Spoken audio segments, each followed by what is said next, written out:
Large Marge gets out there. She puts her resolution out for everybody to vote on, and what happens?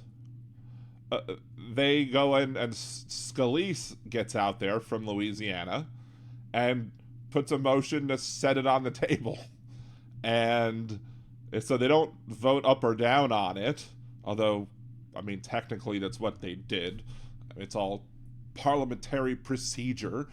I mean, basically, you don't get to vote on it if it's on the table. So a good chunk of the Democrats and a good chunk of the Republicans basically said, nope, we're not going to vote on this. We're just going to set this on the table and just ignore it for this point. And and so and they're booing her on the floor, and they're banging the gavel like order, order. Which, makes me think of the old joke, order, order in the court, and someone's like, ham and cheese on rye, please. But they're, she's like, oh, here's the uniparty, as if there's a real uniparty, which is BS baloney. There's no uniparty. You have clearly differences between the Republicans and the Democratic Party, but in reality, you have a situation where, shockingly enough, you had enough Republicans and Democrats working together to actually get something passed. And for the duration of this term of the House of Representatives, the Democrats were like, it's not worth it to throw everything into chaos as long as we're able to get stuff done for this president, which they did. They got Ukraine aid funded. They got Taiwan aid, border aid, Israel aid. They got that aid package done, etc.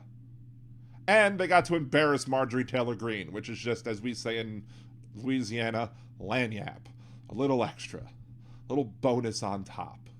So we got to embarrass EmptyGee, and we also got that. Now, of course, if Speaker Johnson doesn't play ball, and he decides to be a shithead from this point on, there's nothing preventing us from taking it back off the table and saying, okay, let's revisit this.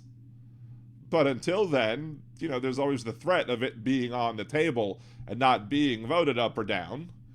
But again, it's not worth the chaos. But here's the thing: is that I'm just waiting for I'm sure by Monday, I'm going to have plenty of stuff to talk about this issue as well, because I'm sure there's going to be a ton of people on who are far to the left of me who are going to be bitching and moaning and whining and complaining. Why did the Democrats vote to save Speaker Johnson? That they're the same. They're going to be making the same arguments that EmptyGee has made. That it's the uniparty. They're the two wings of the same bird, two sides of the same coin. Why are they doing the same? Why are they helping Speaker Johnson? We're told you that that the Democrats are just the same as the Republicans. That's why we can't vote for them, because they're the same thing. And they're going to be bitching and moaning and complaining about that, not understanding the reality of how things work. If the Democrats are able to get things passed in the minority with the current speaker, because they're able to apply their pressure this way, why would they change how things are working, knowing that within just a few months there's a set of elections, and that hopefully we retake the House in the fall, and then come January we take the speakership, and then we don't have to worry about it? Why put the House into unnecessary chaos if we can get what needs to get passed? That's the point. But the people who refuse to be pragmatic will never see that.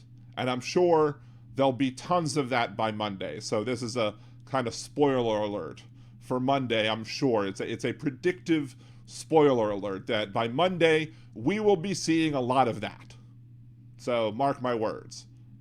Monday's show will be talking about the whiny leftists who refuse to be pragmatic on this and perhaps other issues.